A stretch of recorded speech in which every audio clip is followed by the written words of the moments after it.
We're getting closer, baby. We're inching closer. This is official beat the heck out of Arkansas because I can't stand them. I don't like them. I don't like them at all down there. They talk too much nowadays. All right? But that's fine. That's fine. That's what the rivalry is for. They may not think it's a rivalry, but then again, they already know it is. This is the SEC rivalry, not a Southwest Conference rivalry. Okay, so those stats that you guys try to show me all the time, oh well, man, we still lead the all-time series. I don't care about that. I don't care about that. I care about what's going on now. As of right now, you guys are 1-9 against Texas A&M in the SEC. Okay, you guys got your first victory on last year. Now you're looking for your second. The only problem is that A&M is looking to take that and stranglehold it going forward once again. All right, so I have no doubt that this team could do it. It's just, man, we got to go out there Saturday night and they have to prove it. All right, so a couple of key things here. First and foremost, this is what I did not know. Okay, and I posted this on Twitter. And I sent a message to TexAgs as well. Shout out to TexAgs, David Nuno. Shout out to you guys for reading that message, getting it out there. Evan Stewart, if you're listening, young man, and a lot more other people. This is what I did not know.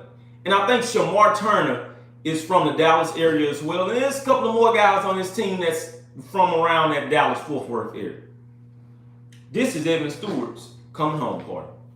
He's from Frisco, Texas, people. I'm going to say this once again loud and clear for the people in the back. I do know that his family will be there, all right? So, once again, this is Evan Stewart, freshman wide receiver here, coming home party. He's from Frisco, Texas. I expect this young man to get in there and ball the hell out, okay? I expect him to ball out so hard that this is a statement game for him. This is no coming out party. This is his introduction party to the SEC. It's time for him to establish himself as the wide receiver that we all knew that he was when he signed with Texas A&M. All right, so once again, this is coming home party for Evan Stewart. Expect that young man to make the biggest impact that he has made, period. All right, I expect that. I'm excited to see him. All right, so let's talk about some things here. All right, let's talk about some things. Some things that benefit us and some things that benefit Arkansas. Okay, because I'm gonna be dead honest with you. This Arkansas team, it doesn't scare me in particular, but however, if this Arkansas team gets to rolling, my God, I'm not gonna lie, it's gonna be hard to stop. It is gonna be hard to stop them if they all get rolling. However, I will say this. This is the reason to why I'm not scared of this Arkansas team. You can make this Arkansas team one-dimensional. All right, and if you rewind the tape from last year, from when you looked at Georgia play those guys and have an absolute shutout, I think that game was like 30-0. If you're A&M, you have the defense to do that same thing. Okay, I'm not saying that you got how many first rounders? I'm not saying that you got 7 first rounders on that defensive line and on that team right now that's going to all leave.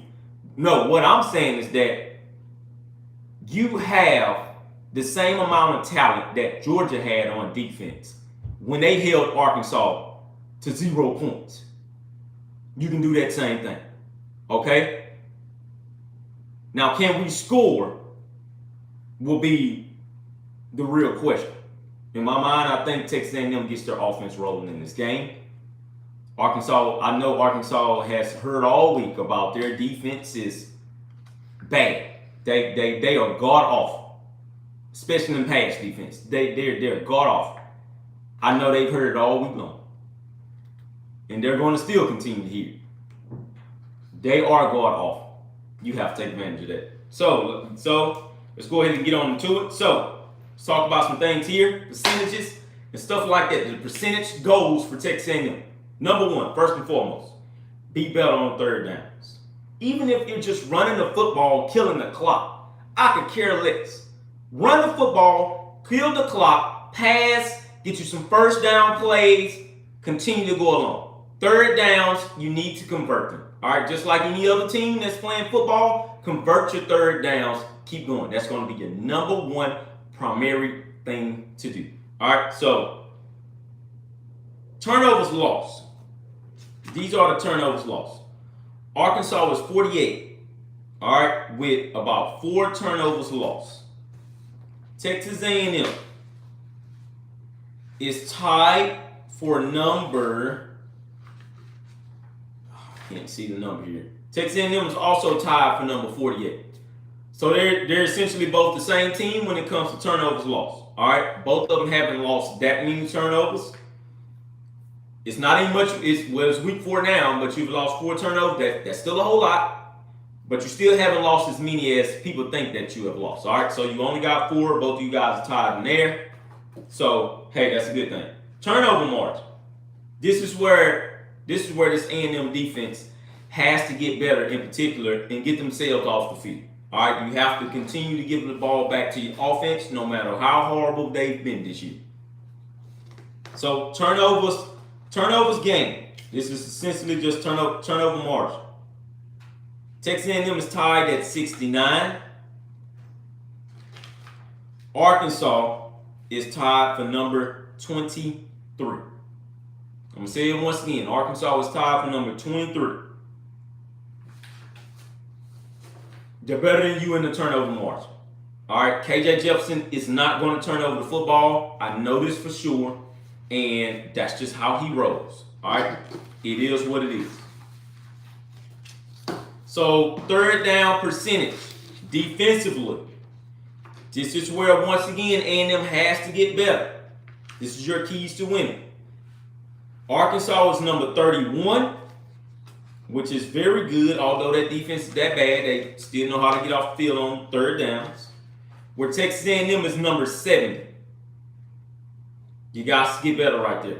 They're going to test you on third downs if it comes to that situation. They're going to feel like they're a better man when it comes to picking up third downs, and that's just how it is, okay? We can stop them. I believe in that, and you just have to go out there and execute. So third down. Well, I'm sorry, that was third down on offense. Third down percentage defensively. Texas A&M is tied for number 49, which is pretty good because you're still in the top 50, but you have to get better right there. However, Arkansas is number 96.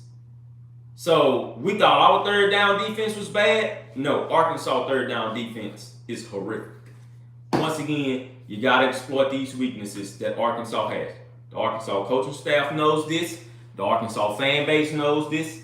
And the players. They all know what's their weakness. Texas A&M, you have to go out there and exploit it, okay? You got the 4th best talented team in the nation. It's time for you to put it all together. You have to go out there and be the better man. So, red zone. So, the red zone offense. And let me make sure I got everything together here. I'm so sorry about this. I thought I had everything all together. But the red zone offense, that red zone offense, Texas A&M is tied for number 1 in the nation. They're tied for number 1. Every time they've been in the red zone, they've either come away with a touchdown or they came away with a field goal. Last year, this was our biggest issue. We couldn't get any points. We couldn't get no points at all. Now, this year, we're tied for number 1 in the nation with red zone offense. Arkansas in red zone offense is number 63. They're tied for number 63 in the nation. So, although Arkansas is that good on offense, you still can get in there and stop this team from scoring. Okay, your red zone defense is out of this world. It kills me to know how much your red zone defense has accounted for this season alone. Yeah, we lost to App State before anybody come and tells me that. But for what you done against Miami in that last game, you shut Miami down in the red zone. Even when they got up there, you still did not give them anything. You need to continue to make that stretch. Keep going. Limit those guys on the 3 points in this game. All right? So, Tackles for loss allowed. Arkansas is number 55. Texas A&M is tied for number 92 in the nation. It's too many tackles for loss coming back there and getting to these guys, all right? So team tackles for loss. Arkansas is number 17 in the nation, all right, with about 8.3 tackles for loss per game. That's pretty damn good with that defense being that bad like that. Texas A&M is number 104. I'm sorry, Texas A&M is tied for number, I think for number like 102 or something like that with tackles for loss. You got to get better than that. We have too many elite guys. They're very young. Man, they're young. We have too many elite guys on that defensive line to not get in that backfield and start tackling for some tackles for loss. Because what's going to hurt is that if we get back there and we don't make no tackles for loss back there, Arkansas is going to essentially run the ball down our throats, okay? And we're going to be sitting there, and it's like we're not going to have any answer for it at all. So you have to get better right there. I know you can get better. You just have to go out there and you have to do your thing, okay? So, team sacks. This is team sacks here. Arkansas is number 1 in the nation. We've heard this all week long, and we'll continue to hear it leading up to game day. That's the only thing that scares me about that Arkansas defense. That front seven is phenomenal. I will give those guys their credit right there. That front seven is going to determine if this offensive line is piss poor at pass block. I'm going to say this once again for all of my Aggies out there. This front seven for Arkansas is going to determine if Texas A&M has a good offensive line, a decent one, or a horrible offensive line. They're number 1 in the nation. I said the nation. I didn't say the SEC now. I said the nation. That's the difference right there. Their front seven has 17 sacks on the season, and we are only about to start week 4. I don't know no team that has done that except Georgia and Alabama when they're being dumb. So Arkansas has a dominant front seven. If you get in this game, offensive line, I'm talking to you guys. If you get in this game and you contain that Arkansas front seven and you neutralize them to maybe 1 sack, then you can pretty much count that as a win. You can count that as a win. I believe Max Johnson will throw to some guys that's probably wide open at that point, and you can take over this entire ball game. You control the outcome of this game.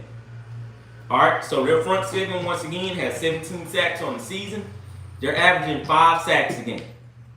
You limit them to only 1 sack in this ball game, you win this ball game outright.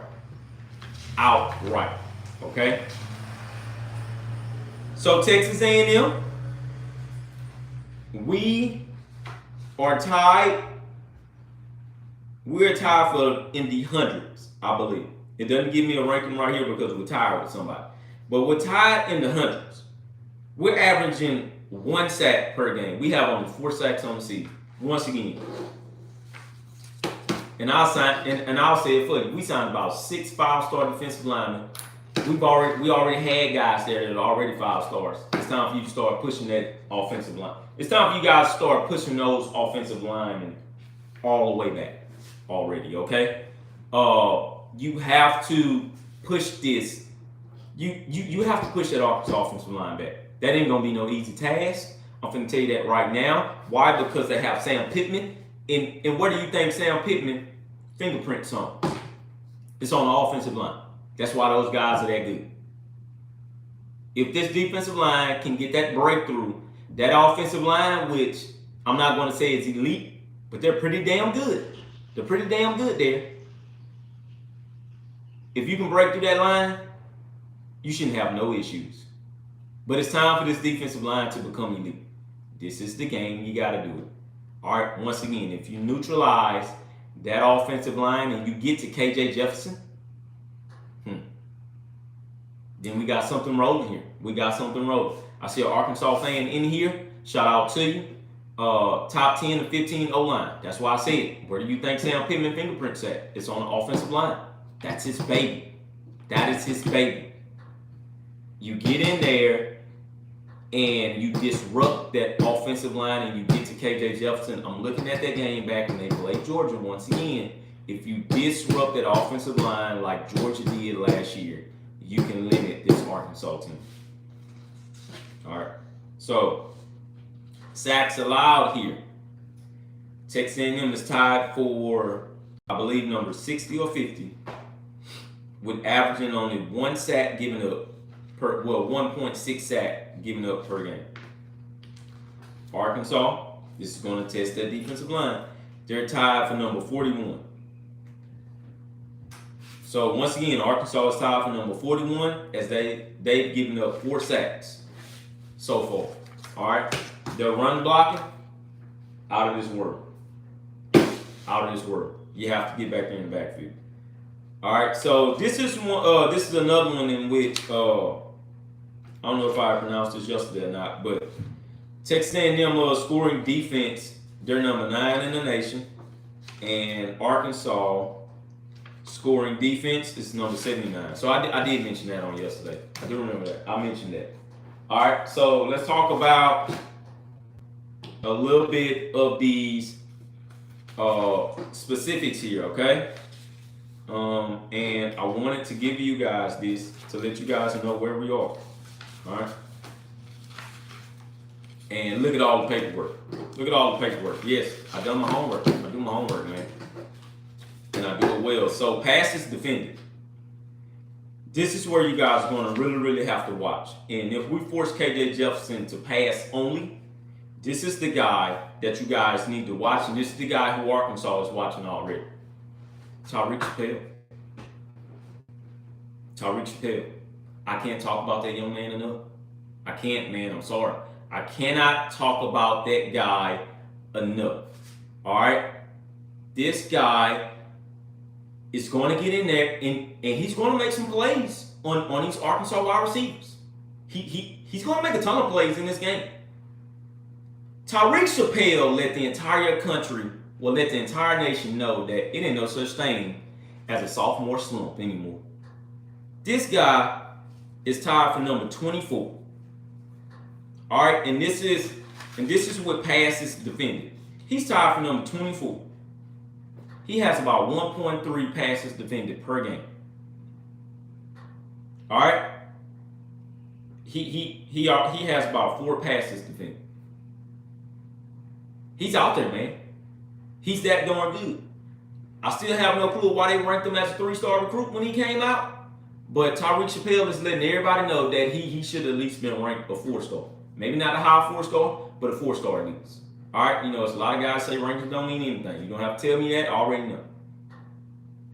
But that guy there, he's earning everything that he's earned. He came in last year as a freshman and was that damn good. He's going to be an All-American when this season is over. This is the reason to why I said we have one of the top cornerback units in the country. And everybody's going to give you their best shot. Everybody's going to give you that. So, if you keep on looking here, Dwight McLaughlin, he's also in there as a pretty good one, okay? That's the guy that transferred from LSU. Arkansas landed him. But he's a junior, and that's going to be one of the cornerbacks that will most likely hold Anaya Smith. All right, so we have to really, really watch him. But he's also another good one. All right, but Jalen Jones made his return on last Saturday night, and Jalen Jones looked good. He looked good. He looked every bit of what I told you guys he was going to be when he came into the season, okay? So just continue to watch Jalen Jones. If you don't watch anybody else, watch Jalen Jones because Jalen Jones is that good. He is that good. All right, so Sacks. So Drew Sanders is the guy that sticks out in everybody's minds here. I've been hearing about Drew Sanders all this week. I have. I've been hearing about him all this week. I already knew about Drew Sanders. Drew Sanders was the young man that transferred from Alabama, the linebacker. I have no clue of how he did not fit in that scheme that Alabama was doing. But, hey man, Drew Sanders is there to play. He's showing everybody around the country that he's that damn good.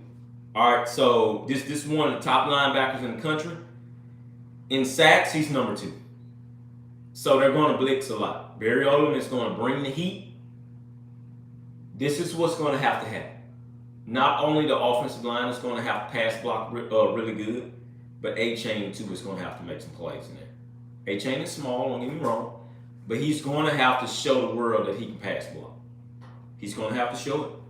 He's going to have to show it, man. But Drew Sanders is the playmaker for Arkansas. But that's not only it. The next guy up is the defensive lineman. He's a senior here, Jordan Dominic. All right, Jordan Dominic. That's another guy that we're going to have to watch here. Notice what I said, and notice what I presented. It is no Aggies that I mentioned. That's a level of concern on the defense. Although our defense is that good, that's still a level of concern. We have to get better at running these schemes and getting to these quarterbacks.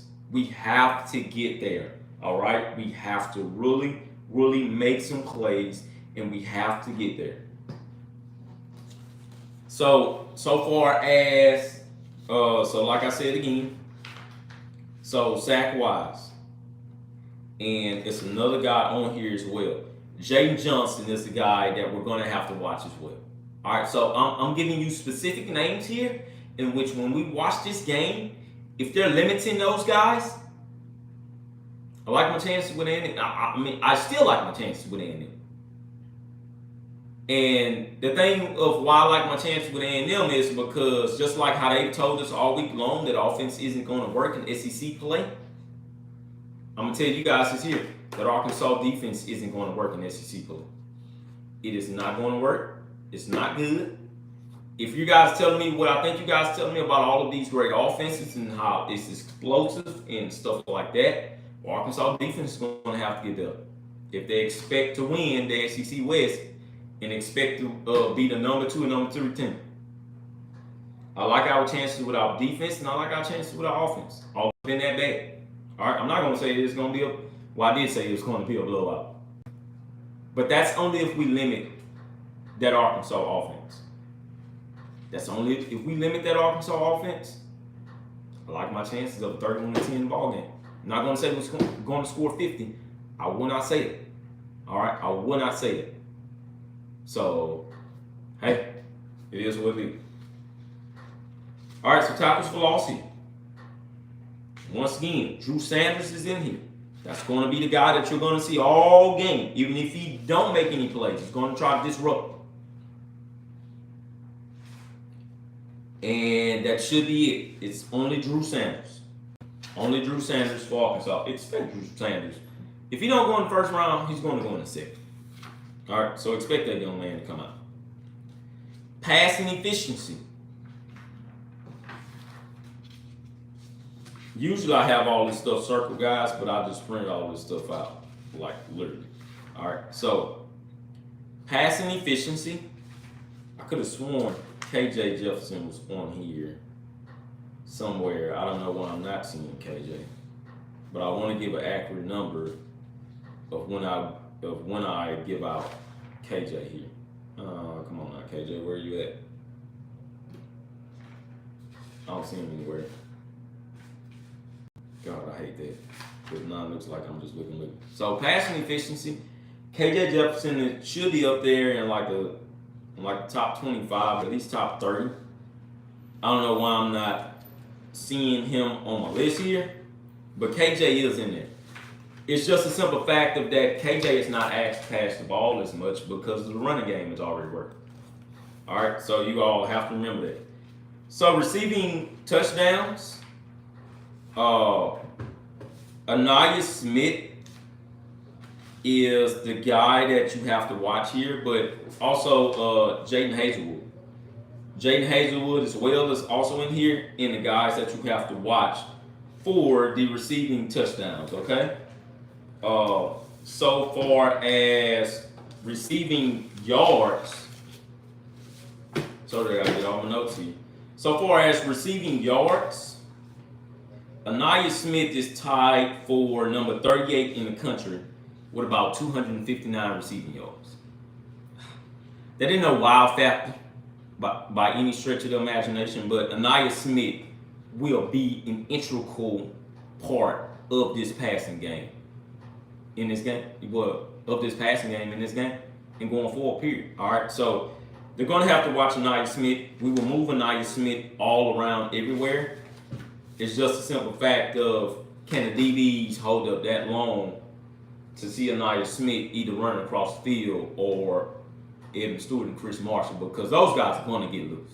All right, they are going to get loose. So receiving yards per game. And this is what we have here. Jordan Hazelwood is tied for number 147 with about 52.7 yards a game. Anaya Smith he's in here somewhere. Where are you at, Anaya? Anaya Smith is tied for number 33 with about 86 yards per game. Okay? So those are going to be the two guys that you will have to watch for on both sides of the ball. All right, so receptions per game.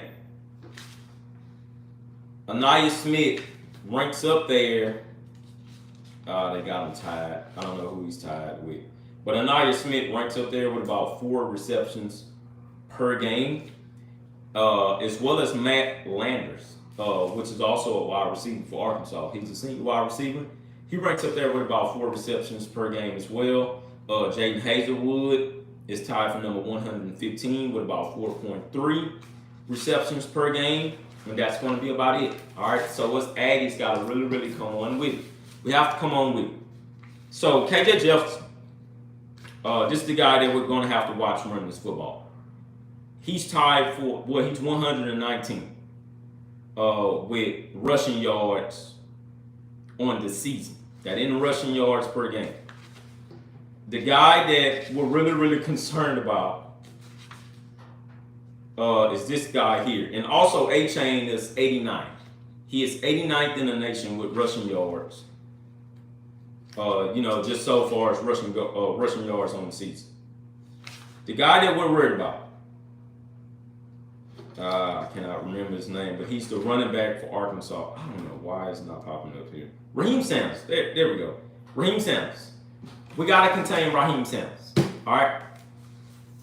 He is a legit threat. If I'm not mistaken, he is number 4 in the nation right now.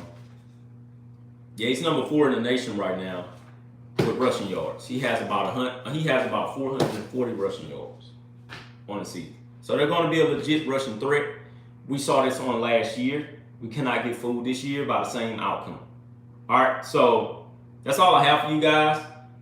That is all I want to give you on today. I will be back on tomorrow with about the same time frame, not 11. It'll be around about 8:40, but when I usually do it.